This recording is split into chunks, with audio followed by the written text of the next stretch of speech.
லடாக் பிராந்தியத்தில் அமைந்திருக்கக்கூடிய கல்வான் மோதலுக்கு பிறகு முதல் முறையாக சீன வெளியுறவுத்துறை அமைச்சர் வாங் யி இந்தியாவில் அரசுமுறை சுற்றுப்பயணம் மேற்கொண்டிருக்கிறாரு. 3 நாட்கள் சுற்றுப்பயணம் இன்றோடு நிறைவடைகிறது.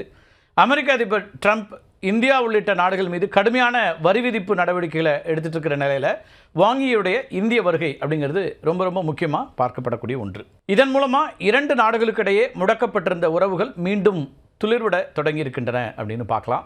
வாங் யியினுடைய வருகை இருதரப்பு உறவுகளில் ஏற்பட்ட விரிசலை குறைக்கவும் பதற்றத்தை தணிக்கவும் ஒரு தொடக்க புள்ளியாக அமையும் அப்படின்னு எதிர்பார்க்கப்படுது. 2 நாடுகளுக்கும் இடையில் நேரடியான விமான சேவைகளை மீண்டும் தொடங்குவதற்கான ஒப்புதல், 2 நாடுகளுக்கும் இடையே சுற்றுலா பயணிகள், வணிகர்கள், ஊடகவியலாளர்கள், அது மட்டும் இல்லாமல் பிற பார்வையாளர்களுக்கான விசா நடைமுறைகளை எளிதாக்கவும் ஒப்புக்கொள்ளப்பட்டிருக்கிறது. அதே மாதிரி உத்தரகாண்ட், இமாச்சல பிரதேசம் மற்றும் சிக்கிம் இந்த மாநிலங்களில் இருக்கக்கூடிய லிபு லேக், ஷிப்கிலா மற்றும் நாதுலா இந்த கணவாய்கள் வழியாக எல்லை வர்த்தகத்தை மீண்டும் தொடங்குவது அப்படின்னும் முடிவு செய்திருக்காங்க.